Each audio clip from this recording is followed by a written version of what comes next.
Yes, thank you very much indeed for attending this session. So we are talking about climate change and its causes and effects. I suspect that, well, I know that there have been many, many allusions to climate change over the day. Some of you I know attended that session this morning where we were talking about business and climate change. And what we're trying to do in this session is take a mini step back, really to think about the science. And not just the science, but the science as presented by the Intergovernmental Panel on Climate Change. So basically, the authority, the meta-analysis, the convener of all the analysis, the peer-reviewed analysis on climate change and research, who they bring it together, they package it, and they synthesize that for the policymakers. So it's a super important body. It's a super important body of work. And I'm going to be leveraging that just to go through some of the key points in that story of climate change. I'm sure many of us will know a lot about climate change. Some of us will know less about climate change. But what I'd encourage you to do is do two things. One, dip into that report yourself, which is, by the way, enormous. And then secondly, when we get to it, have a think about whether or not you want to engage in this Climate Fresk workshop, which is a gamified version of understanding climate change, its cause and effects, as per the IPCC report. So that's what we're going to talk about. So just in terms of me, yes, as I said, some people heard a bit of an introduction this morning when I chaired a panel, but I am a stubborn climate optimist. So this is borrowed from Christiana Figueres, who calls herself this stubborn climate optimist. And I do think we're resourceful, we're motivated people, we can build fantastic networks, we can collaborate, we can innovate. We will overcome the climate change challenge that we face, but it will be difficult. The agenda today is to step through, using that IPCC report, as I said, step through some of the basics of climate change, talk about global warming and prognostications, talk about the impacts at the highest level, and then talk about the areas of solution. So that's what we'll step through. What I'd then like to do before we finish is talk about this Climate Fresk workshop, which, as I said, is a gamified version of understanding and learning much of the detail in those IPCC reports, and certainly more than is on the presentation today, but doing it in a way that is very open to people perhaps who don't have the time or inclination to look at slides and look at hard numbers, and but want a more sort of community-based, connected approach to learning this. Throughout, I will keep an eye. I will flip in and out between the slides and chat, so I'll keep an eye on that. So if you do have any questions, just shout. But off we go. So in terms of the IPCC itself, it was set up over 25 years ago, and as I said, it's there to support the policymakers in the subscribing UN countries, particularly during the time of COP. So when the Conference of the Parties happens every year, and we're on the 28th now, as you probably know, which will be held in Dubai, it's crucial that those policymakers have a common foundation, a common scientific basis upon which to debate and discuss and conclude on action. And this is the role that the reporting that comes out of the Intergovernmental Panel on Climate Change provides. The reports are extensive, and as a result of that, they only get produced every 5 or 6 years, and we are now on the 6th assessment report. The synthesis, which I've put into a link there, so the synthesis was produced in March this year, and that synthesis is built out of 3 longer form volumes, which have been periodically released since 2021. The first talks about the physical science. The second deals with impacts, how the world is adapting and what they need to do, but also vulnerability. So how vulnerable are we, and where, which regions, which population, which elements of the planet. And then the third is mitigation. So what can we do to drive down emissions and effectively reduce global warming? So the authority of this is really based in the large number of scientists. It's a meta-analysis, it's not primary research. The large number of scientists that it engages with. So 782 scientists were engaged in this particular report, 66,000 contributing studies, so peer-reviewed studies. And so it has tremendous authority through that. It's an incredible work of synthesis. It is peer reviewed at every step and stage, which is very, very important. And as a result of that, it is seen as independent of policymakers' bias. So the last thing that the IPCC want to do is to produce a report that then is effectively used to greenwash country or even global approaches to addressing climate change. So it's crucially important to be independent. Notwithstanding that, and this is why I've put critique as the last bullet point here, notwithstanding that, there is some criticism that in fact it is subject to some political bias. And certainly when the synthesis was produced, there are some very obvious areas of bias which were observed as the final sort of synthesis was prepared and signed off by effectively the clients who are the policymakers in those UN countries. And not surprisingly, you've got petrostates wanting to tone down anything about fossil fuels, but wanting to introduce this concept of abated fossil fuels. So yes, you can burn fossil fuels, you can create emissions, but you've got to abate them, which means reduce them at the point of production. There was also a push to make sure that in the scenarios that the report develops, and so these are scenarios for how the world is going to play out in terms of emissions and in terms of warming. So in terms of those scenarios, there was a desire to see, by some countries, to see technology included, technology that isn't yet scaled, isn't yet proven. So for instance, carbon storage and capture and storage, but also direct air capture. And so those things were pushed as well, probably more than they would have been, and if this was purely independent. So notwithstanding that, for me, this is the best science, the best story, the best evidence that we can find, which is around on climate. Really, really important. So to the couple of slides on the absolute basics, and we'll all understand this at various levels. But on the left-hand side, on the left-hand chart, what we see, and again, I hasten to add, all of this is drawn from the IPCC. So on the left-hand side, we have the concentration of the key greenhouse gases since 1850. So 1850 is deemed to be, pre-industrial revolution, or just at the beginning of the industrial revolution. And we see a level of those greenhouse gases. And what we're then seeing is gradually increasing greenhouse gas. So carbon dioxide, methane, and nitrous, they're not the only greenhouse gases, but those are the ones which are the primary components of anthropological climate change, so man-made climate change. And we see them gradually and significantly accelerating, particularly carbon dioxide, towards the latter years. The way they've done that chart, even though that the carbon dioxide is on a parts per million basis and methane is on a parts per billion basis, it is actually scaled. And so it shows the impact is by far and away the greatest impact is from carbon dioxide, and then methane, and then nitrous oxide.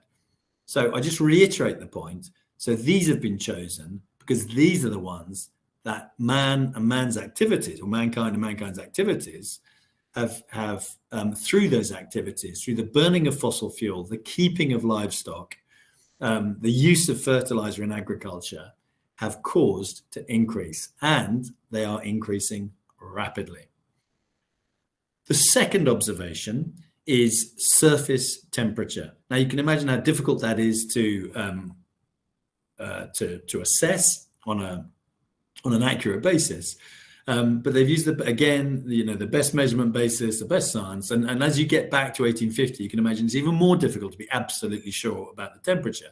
But the belief now is that the temperature has gradually stayed flat, up and down to 1920, 1930. But from then on, we've begun to see a significant increase, and we see it climbing, and again, not stopping in that climb to the date on which the charts are based and the data, which is about 2019, 2020.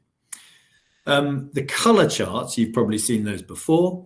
They are using the sort of the Paris Agreement 1.5. So the Paris Agreement was signed in 2016, and the key thing out of the Paris Agreement was agreement by all participating UN countries to try and keep global warming to 2 degrees and fight for a 1.5 degrees only increase. And so this shows that already, we're getting in the region of 1.5. We're about 1.2 at the moment, but on any particular year, it might go and exceed that. But on average, we're about 1.2 at the moment. But you'll see those color charts if you haven't. Very popular, very illustrated, impactful way of explaining how temperatures have changed from industrial revolution or pre-industrial revolution through to today. So on the right-hand side, these GHGs aren't the only thing to create global warming. So there are natural things like solar activity, like volcanoes that are involved as well. And there are some there are some mitigations from the human activities that are run. And so what the IPCC have done and the science has done is to try and unpick that, to try and come up with the answer to say how much of that increase in temperature is caused by that chart on the left in broad terms. So those greenhouse gas emissions. And the answer is on that chart on the right, if you look at the orange pillars, pretty much the same size. There is an area of uncertainty indicated by the line. There will always be uncertainty in these types of studies, but broadly, it's a 1-for-1 for certainty that those things cause that warming. There is a netting effect, though. So those the greenhouse gas emissions that are put out into the atmosphere are actually likely to have caused more than that warming, but then they're brought down because as fossil fuels are partially combusted, you do get something called aerosols up in the atmosphere, put up into the atmosphere. And those aerosols, if they're light colored, which they are if they're uncombusted fossil fuels, actually reflects the sunlight and actually reduces down some of the impact of the greenhouse gas. So that's a sort of technicality to some extent. The most important thing is to say that the IPCC has brought together that science to identify a causal effect. So it's not just greenhouse gases are going up. It's not just that the temperatures are going up, but one is driving the other. And there is plenty of science to back that up. So where do those greenhouse gases come from? So I mentioned fertilizer, I mentioned agriculture and livestock, and the burning of fossil fuels. So this chart is a chart by industry. And I think as you think about the industries you work in, it's good to have an understanding of where you think those emissions sit. And therefore, if we know where they sit, of course, we can do something about them. But the difference between the top and the bottom charts, the one on the top breaks out electricity, particularly as a separate category. The chart on the bottom allocates the electricity to the sectors on the basis of the sector's usage. So without electricity, we see, for instance, buildings take 5.6 of all emissions and transport 15%. If we drop down to the bottom chart, we see now that buildings are actually 16% of all emissions because the buildings tend to use a lot of electricity. They may use it for heating, they may use it for hot water, they may use it for air conditioning, but they use a lot of electricity. And so as a result of that, that 5.6, once you incorporate electricity, goes up to 16%.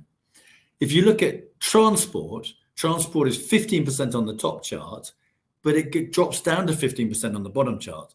In 2020, and even now, electric vehicles are still a fraction, or electric powered vehicles are still a fraction of the vehicle fleet.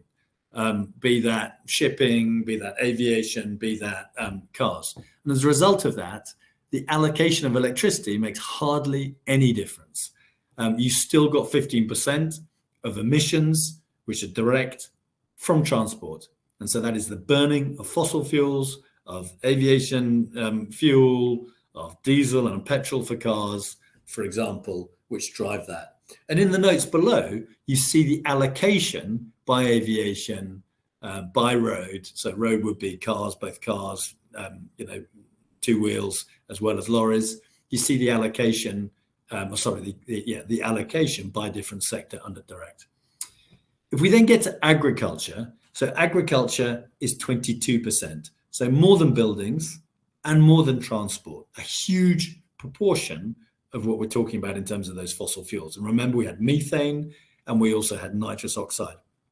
And if we see the biggest components of that, so the biggest components are towards the bottom there, we see LULUCF. Apologies for the acronyms here, but that is land use, land use change, and forestry. So you put all of those things together. So land use change might be the conversion of forests into agriculture. Land use is agriculture itself, and then forestry is obviously the farming of trees and wood. So that's 11% of all emissions. So very, very significant. And enteric fermentation, so that's the livestock I was talking about, is 5%. So those are the two biggest components. So already we're beginning to get a good understanding. Okay, transport, big issue. Enteric fermentation. So if you are contributing as an industry, as a business, as an individual to that sort of travel or that sort of or the keeping of livestock, we're already contributing to the issue. Now, a massive component of this is industry. So the creation and the making of things. And industry is 34% on that bottom chart if you include electricity. Cement is a big part of that, as cement obviously a key input into buildings. We've got metals, so particularly aluminium and steel. And then we've got other processes, industrial processes as well, which are contributing up to 13%. So industry is a really, really important sector to look at, the making of things, both in terms of its energy use, but also in terms of some of the chemical reactions, like, for instance, the creation of cement, which give off fossil fuels. And finally, we've got on the far right, we've got other energy, and this isn't energy typically that's being used by end sectors. It's actually the emissions driven by the creation of that energy. So, for instance, oil and gas fugitive emissions. So in the creation of oil and gas, in the production of oil and gas, there are fugitive emissions which aren't captured, which go into the atmosphere, which create part of the issue. So I think quite an interesting view by industry, really important for us to understand roughly where we sit on our industry. Now, the other view, which I think is possibly even more surprising, even more important, is the one by geography. And so on the left-hand side, we see a chart. We see the total CO2 equivalent. So that's CO2 with methane and nitrous oxide converted into a CO2 equivalent of 59 gigatons. So that's the same amount we had on the previous slide. And we see that allocated by region. And we see how it's moved over the years. So Eastern Asia, so that includes China, it's primarily China. We look at the bottom, in 1990, we had 13%, and then it's increased, and it's now almost double in terms of a proportion. But of course, in absolute terms, it's even more because we've grown from 38 gigatons in 1990 to a massive 59 gigatons now. If we look at, let's have a look at Africa. So yes, that's also increased, but it has increased hugely from 7 up to 9 in terms of proportion, albeit again, because of the absolute increase, that'll be higher in terms of absolute numbers, but it's still a very small proportion, particularly given the population, which is something we'll come on to in a minute. If we look at Europe, then we've halved. So we've gone the other way from 16% in 1990 down to 8%. And that's partially the result of renewables. It's partially the result of deindustrialization, so sort of outsourcing basically industry to other regions. So those two are the biggest contributors. And it's not just renewables, but also nuclear. So those are the biggest contributors to that reduction for Europe. So on the left-hand side, we begin to understand where some of the challenges. And so certainly we have coal is probably one of the biggest challenges we face. And coal is primarily burnt in China, but also in India. And so you can see that in the numbers and in the increases. And it's also, of course, related to economic growth. We've seen, China has obviously grown very significantly in terms of economic growth over this period. Economic growth tends to be directly correlated to material usage. That's connected to energy usage. And of course, energy usage is then connected to emissions. So on the right-hand side, this is on a per person basis. So if the left is sort of interesting, I think the right is absolutely startling.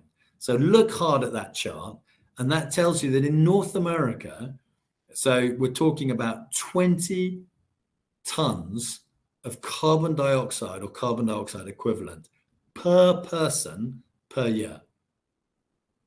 If we go down to Southern Asia, for instance, we're talking about more like just over 2.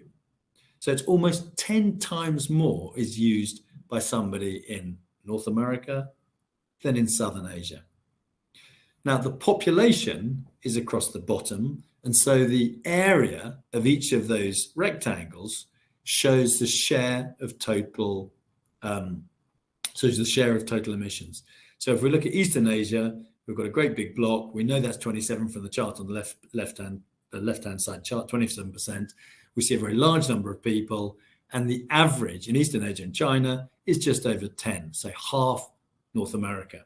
Now, because this is done at a regional level, it's even more startling if you look at it at a national level. So you've got something like Uganda, which is under 1 ton per capita, or significantly under 1 ton. And you look at some of the Middle Eastern states, so it does call out the Middle East, but if you look at the petro states like the UAE or Saudi, you see a very, very high emission per capita, higher than that North American average. And so the difference is absolutely stark. And this is so important because it provides such an input when we're trying to think about addressing this. And we try and think also about justice. So where are who caused the problem? Where is that issue coming from? How do we address it? But how do we also deal with the impact that this has had in a fair way? Because certainly the impact is not spread like that. That is the emissions. So those are sort of two ways, by industry and then by geography, 2 ways of looking at those emissions. Now, when we think about projections, so the IPCC spends a lot of time thinking about the projections. Really important to use that science to try and build some scenarios of the future. And there are 5 key scenarios. So there are scenarios around the level of emissions, but there are also something called the shared socioeconomic pathways, scenarios around global warming as well, which implies, both of them implying a level of activity to mitigate those emissions. So if there's a very high level of mitigation, we're going to get a low temperature, low emission scenario and low temperatures. Obviously, if there's very little done about mitigation, we're going to get a very high temperature scenario and a high level of emissions, which cause that. So this chart, just to unpick it a little bit, so it's based in 2020, as all this data has been. And the idea is to show when you were born, what you can live to experience. And so it uses those colors that we've seen already. There are 5 scenarios starting at very, very high. Sorry, not very, very high, very high, going down to very low. And the very dark purple, if you look at the legend on the left-hand side, is 4 degrees or above. It's an incredibly high level of warming compared to where we are. We're only at 1.2 now. We've all seen the challenges that that's created in terms of the flooding and the heat and probably where we live, but definitely close to where we live. We've just had Guillaume talking about the Canadian fires, for instance, just before this session started. So imagine that's 1.2. Imagine if it goes to 4. It doesn't bear thinking about. In fact, we need to think about it in order to make sure it doesn't happen. So if we take an example of the person who was born in 2020, so my grandson was born in 2020, there he is on all fours, crawling around. Now as he lives his life, and I very much hope he lives well beyond 70, but if he gets to 70, you can see there is a scenario, the high scenario, and it's depicted by the color of his head, the high scenario, which means he could face, at 70 years old, a world that is 4 degrees above pre-industrial levels. Hopefully, it will be a very low scenario, in which case it might only be between 1.5 and 2, but it'll still be greater than it is now. And there's a very important point here that the 3 top scenarios, this isn't the end of global warming at 2100. It will continue thereafter. So it becomes an existential challenge for mankind. If you were born in 1980, then you have a different profile at 70, and clearly you're less dark. And if you're born in 1950, then you aren't really going to experience too much global warming at all. So for me, that's a very telling chart. It's very telling if you have children, either of your own or somebody you know has children or you know, and you begin to think, oh my goodness, so if they live to my age, what are they going to experience? What sort of temperature and what are the implications of that temperature? So we don't have time to go into the implications of that temperature too much, but I've got a couple of charts, again, taken from IPCC to talk about that. And the first really is trying to say, well, what does the IPCC report think about mortality? So death directly related, not to floods and all huge challenges, but really only related to air temperature and humidity. And on the top, we see there, so that it's colored and the legend is on the right-hand side. So this is the number of days when the air temperature and humidity conditions pose a risk of death. So how many days? And we see most of it is orange, a lot of it is white, but most of it's orange. And that orange means, we're pushing down towards, well, for many, a manageable number of days. Now, there is a little bit of purple shading, particularly over in towards India and further south.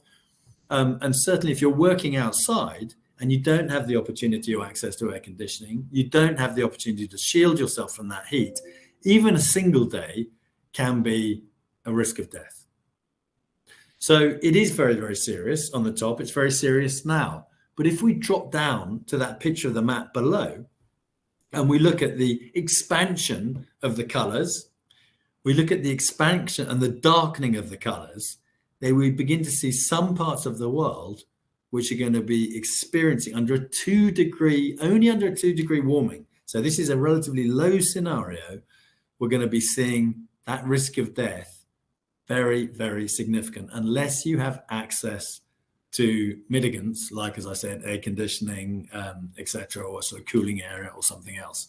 So we are seeing, and this is as I hasten to add, this is without sort of the disasters that we're already experiencing, the fires and the floods and everything else. This is just that air temperature. Now, on the left-hand side, and it is relevant, so we are talking about the cities and highlighting the cities here. There is, as you probably know, that the cities are typically heat sinks, so they can be 2 or 3 degrees higher than the surrounding land. Very important to green cities to try and counter some of that. But the challenge we've got is that the cities are growing extremely rapidly. So if you look at that chart on the left-hand side, we see by the size of the blob from 2018 to 2050. So in just 30 years, we're talking in Asia about the major cities going up to 3.5 billion people. So a lot of people in these cities, very often they've been driven off the land by climate change or issues and challenges. A lot of people in those cities, those cities will be hotter, and they'll create more challenges to helping people survive, let alone live manageable lives at these sorts of temperature. So that's sort of one direct impact. Now, on a slightly sort of broader basis, we can look at, and again, the report goes into incredible detail on this and assesses probability in each case and order of magnitude. And so on the top, we talk about climate change impacts on ecosystems, and on the bottom, it's impacts on the climate change on human systems. So on the top, we're saying the key ecosystems are terrestrial, on the land, freshwater, so the rivers, primarily the rivers and the lakes, and then the ocean.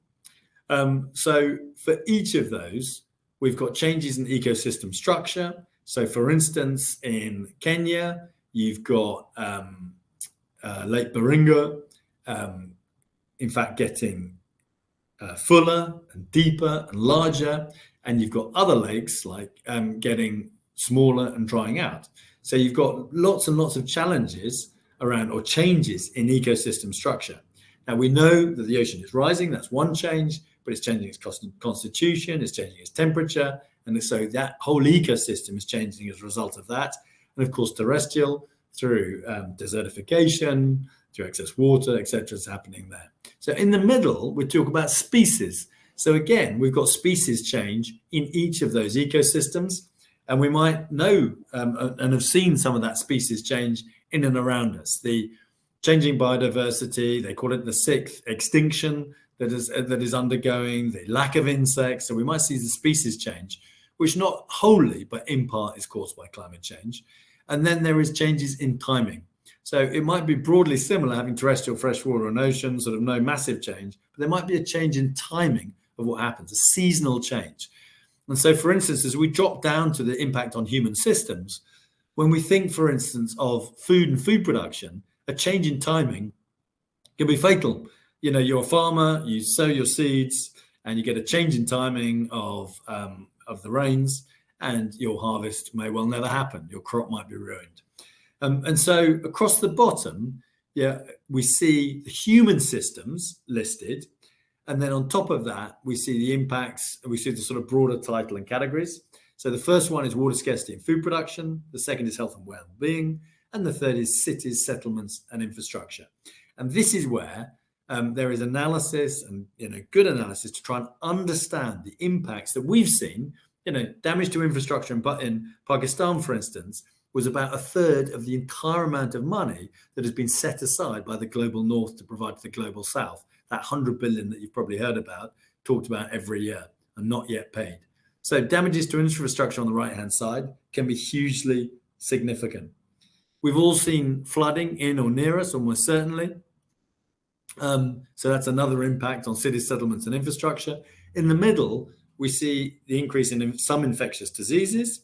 Why? Because we see impacts on biodiversity. So we see, for instance, malarial mosquitoes traveling north, and so that increasing the amount of disease. We see great challenges around agricultural yields, yielding to malnutrition, hunger, and challenges there. It's very interesting. We've got a mental health identification there. So, and mental health, of course, is less easy perhaps to quantify and observe. We're less used to doing that, albeit there's been a lot of observance and understanding of its impacts, both on quality of life, but also health. Very interesting that three years ago, so I think 2021, 2 years ago, Oxford University and one of the UN agencies came together to do one of the greatest surveys on attitudes towards climate change. And this was across something like 16 countries. It was over 1.2 million people were surveyed. And something like 2/3 of people said that there was a climate emergency. Not just a climate change challenge or, it exists, an emergency. So that to me says there is a high level of concern. It might not be top of mind because there might be other areas of concern, but it is a high level of concern. It is challenging, not just to physical health, but also mental health. And it is therefore something we need to work with in order to create the solutions and the change. And just finishing off on the left-hand side, so water scarcity and food production, great challenges across livestock, fisheries, crop production, and water scarcity itself. We need water and food, obviously, to exist. If the water dries up or the crop production gets challenged, and I think there's something like, I think on the African continent, we've seen a fall in yields of something like 34% against what it would have been due to climate. So that is the growth in crop yields, but a 34% reduction in the growth in crop yields compared to what we would have seen. So across the bottom, all of those impacts have got a minus. They're all negative, with the exception of water scarcity, which in some areas is positive and some is negative in the time period they're looking at.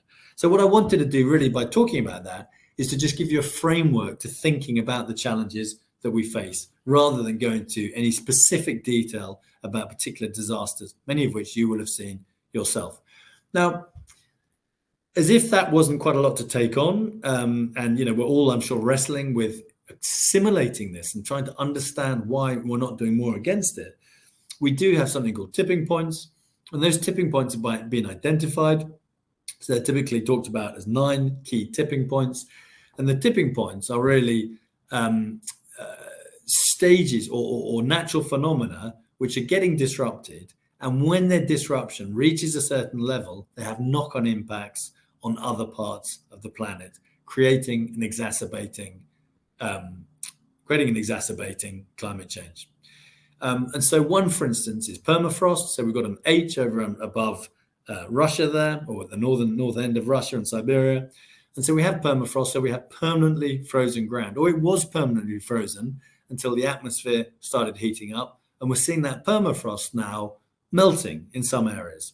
And that melting is then creating the release of CO2, so carbon dioxide, but also the release of other fossil fuels like methane, for instance, because it's got biomatter inside it.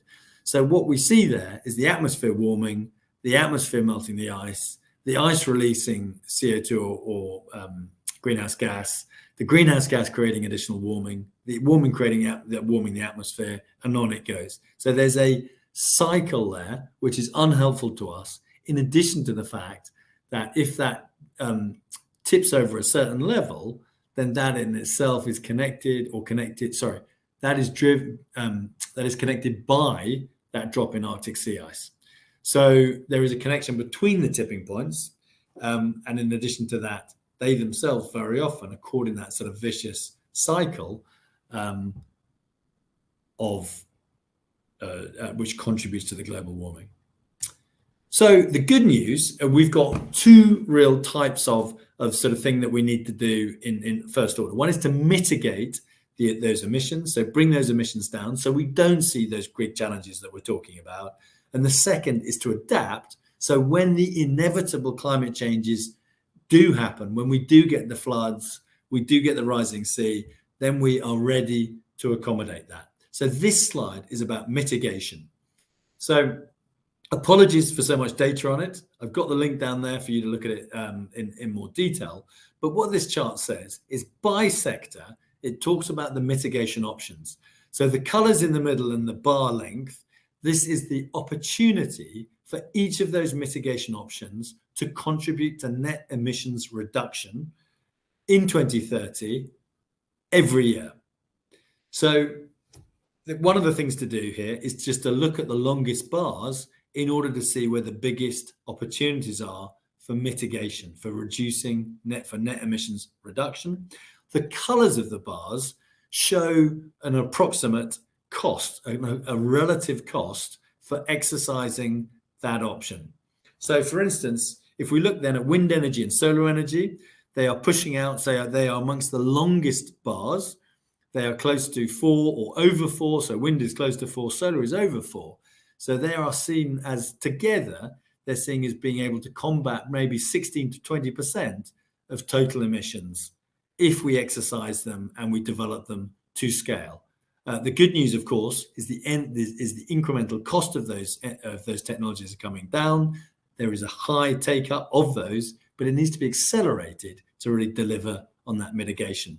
If we drop down further, we see agriculture, we see the reduced conversion of forests and other ecosystems, and we see ecosystem restoration, afforestation, and reforestation.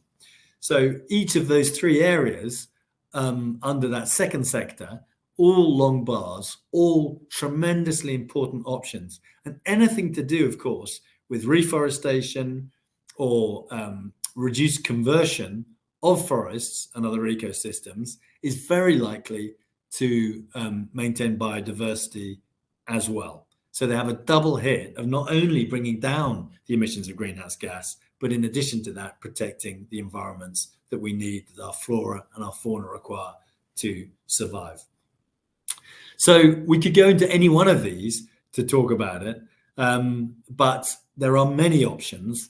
We do not need to invent something new. We do need to exercise and scale what we do know and the technologies that we do have in hand.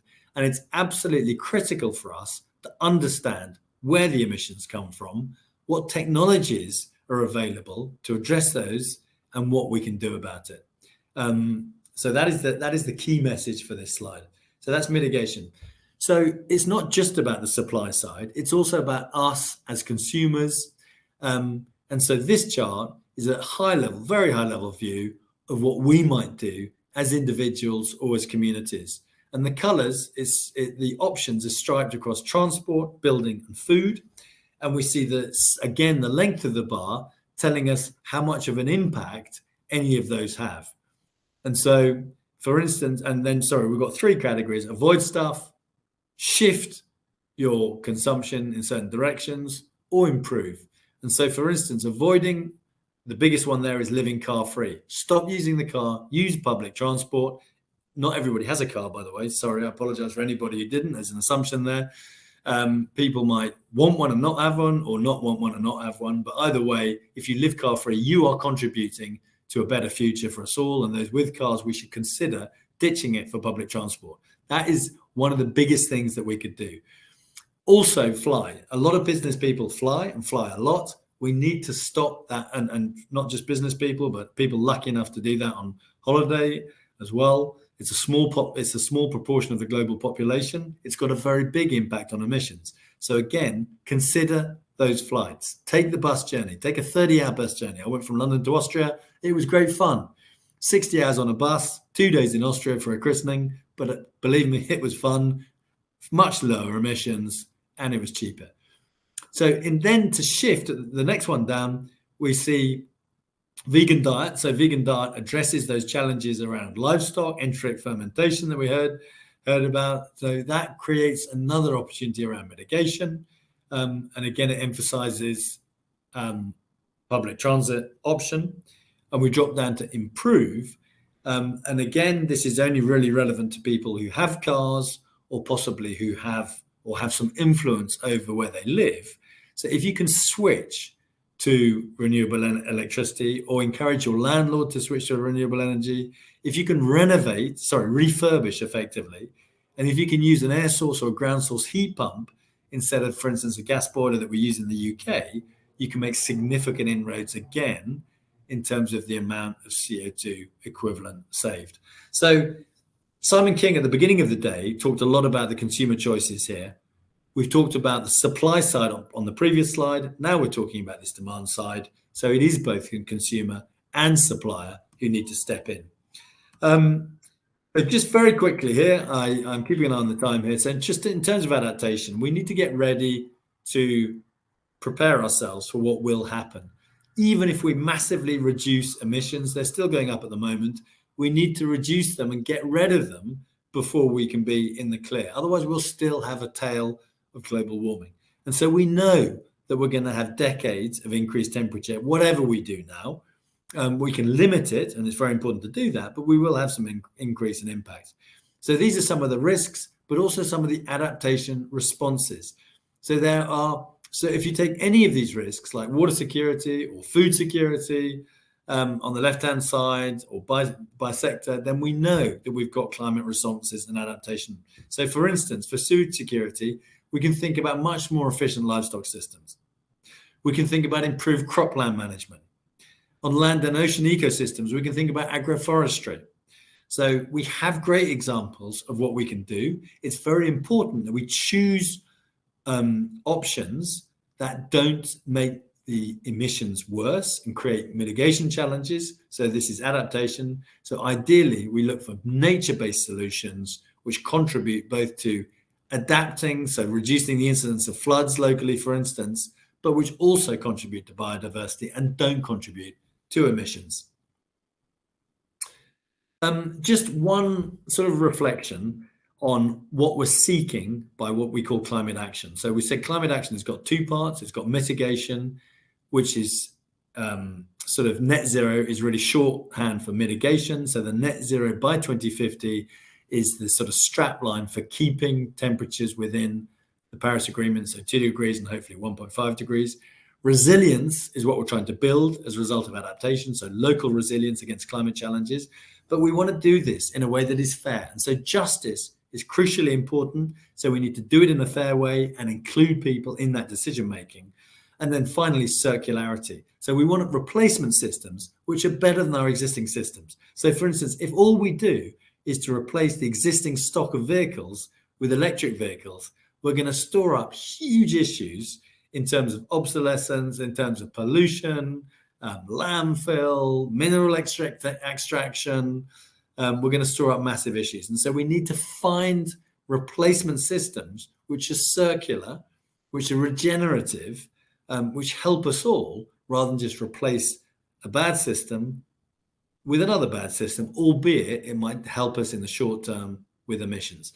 So I'm just offering that up. When we think about climate action, please think about those 4 components. So net zero or mitigation, resilience or adaptation, justice, so important, and circularity. And one way to remember it, you look at the green bits, it says no, silence, just clarity.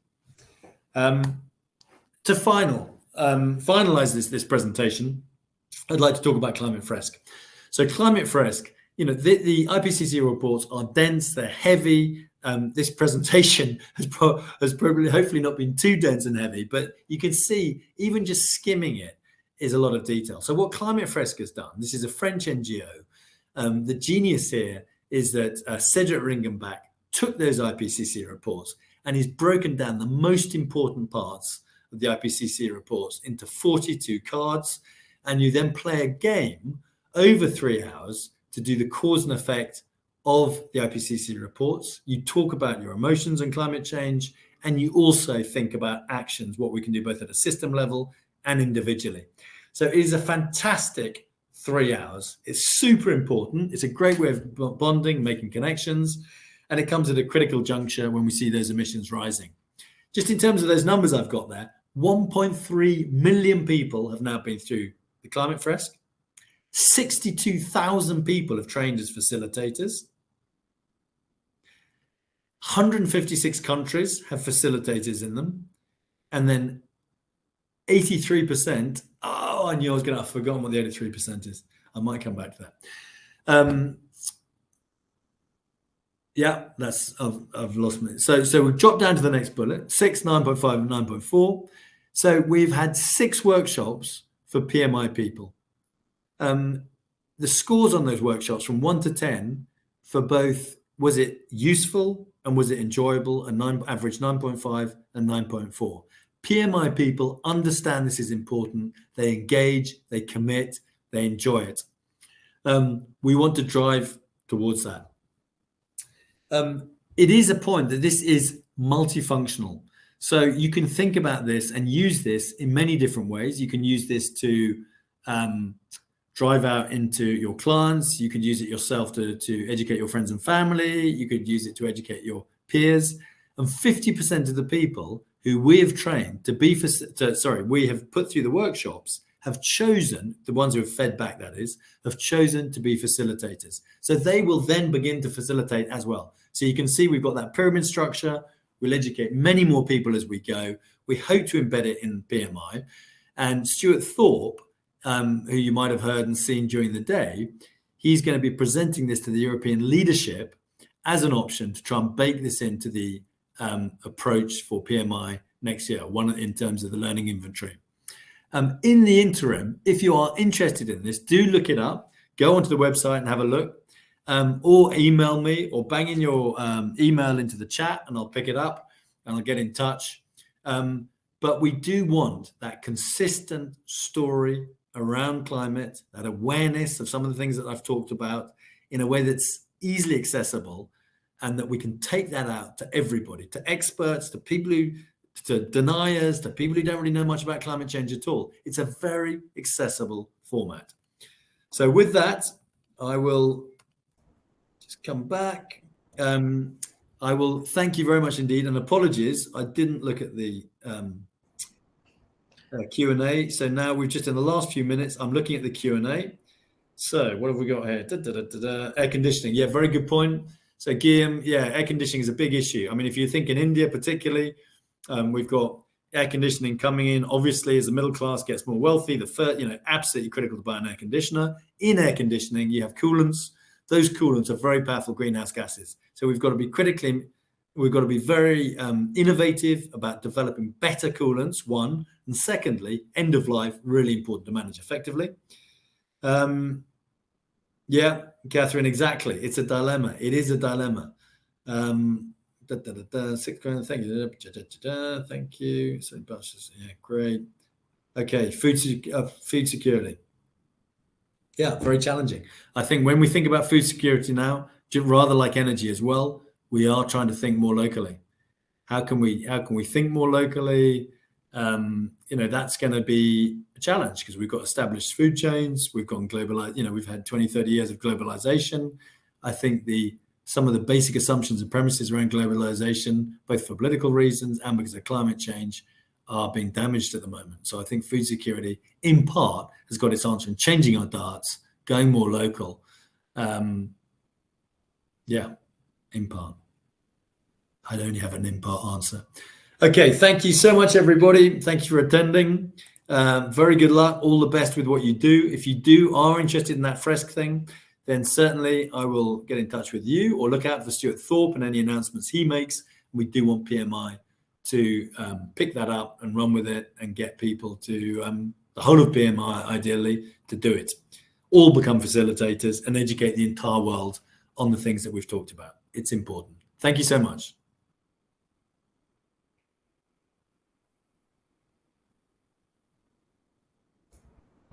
Thank you so much, Sam, for being with us today.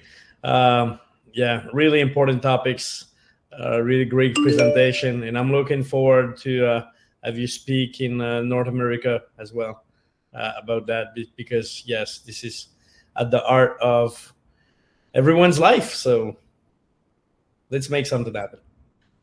It is. With that, Guillaume, I will sign off. Thank you. Thank you. Thank you, everybody. Enjoy the finale. Goodbye.